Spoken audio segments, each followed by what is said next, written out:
भूतों को लेकर लोगों में अलग अलग धारणाएं हैं। कुछ तो इसके होने का और कुछ ना होने का दावा करते हैं। इन्हीं में से मेरा एक मित्र सुरेश भी है, जिसने भूत को बड़े ही करीब से देखा है। सुरेश उत्तर प्रदेश के एक गांव का रहने वाला है और वो अभी मुंबई में एक मल्टीनेशनल कंपनी में सेल्स मैनेजर है। गर्मी की छुट्टियों में घर आया हुआ था। उसका गांव शहर से बहुत दूर है, जिसके कारण सुविधाओं का घोर अभाव है। बिजली आज भी आती जाती रहती है। उसका वो कच्चा वाला मकान जो था, अब उसने पक्का बना लिया है। आज बिजली नहीं है, इसलिए वो छत पर सोने चला गया। आज काफी समय बाद छत पर खुले आसमान में सोकर उसे बहुत आनंद आ रहा था। बचपन की बातें याद आ रही थी, खेत खलिहान याद आ रहा था। खेत के पगडंडियों पर दोस्तों के साथ वो दौड़ लगाना, गांव से बाहर जो छोटा सा तालाब है उसमें कूद कूद कर नहाना, स्कूल की खाली घंटियों में खूब मजे करना, ये सब वो सोच रहा था। ये सब सोचते हुए उसे कब नींद आ गई पता ही नहीं चला। चांदनी रात में खुले आसमान में वो बिल्कुल बेफिक्री से सोया हुआ था। अचानक उसकी नींद खुल गई।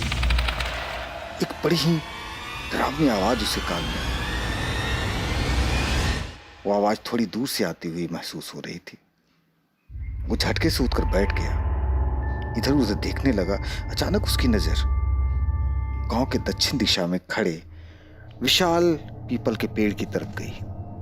उसने देखा पेड़ के नीचे कोई है।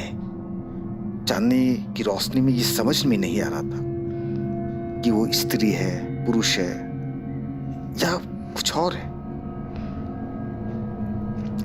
लेकिन कुछ डरावना सा था, कुछ साया सा लग रहा था। वो लगातार पीपल के वृक्ष के चारों तरफ तेजी से चक्कर लगा रहा था। बिजली नहीं थी और वो छत पर बिल्कुल अकेला था। वो घबराया हुआ सोच रहा था कि आखिर ये है क्या। वो बहुत डर गया था। उसका हाथ पैर कांप रहा था। डरता हुआ वो खुद को चादरों से ढककर लेट गया। परंतु दूर से आती वो आवाज, वो डरावनी सी आवाज अब भी उसके कानों को चीरती हुई दिल में उतरकर उसकी धड़कनें बढ़ा रही थी। चादर ओढ़े वो खुद को संभालने की कोशिश कर रहा था कि अचानक दूर से आती हुई आवाज बिल्कुल पास से आने लगी। वो और भी डर गया।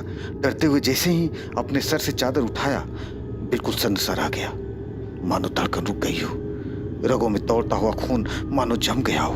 हाथ पांव ठंडे पड़ने लगे। उसने देखा घर के आंगन में एक 6 फुट लंबा डरावना साया खड़ा है। अब वो सीढ़ियों से ऊपर की ओर बढ़ रहा है और पल भर में ही वो छत पर बिल्कुल दरवाजे पर खड़ा दिखा। अब वो साया दरवाजे से चलते हुए धीरे धीरे सुरेश की तरफ बढ़ रहा था। सुरेश बिल्कुल थर थर कांप रहा था। वो कुछ भी समझ नहीं पा रहा था कि ये हो क्या रहा है। अचानक उसके मुंह से हनुमान चालीसा का पाठ फूट पड़ा, जिसे सुनते ही वो साया रुक गया। सुरेश निरंतर जाप करता जा रहा था। इसी बीच उसने देखा कि वो साया नजरों से ओझल हो गया। सुरेश की जान में जान आई। उसने हनुमान चालीसा का पाठ पूरा किया और घर के चारों तरफ देखा। वो साया अब कहीं नहीं था। सुरेश अब भी घबराया हुआ ये सोच रहा था कि ये क्या था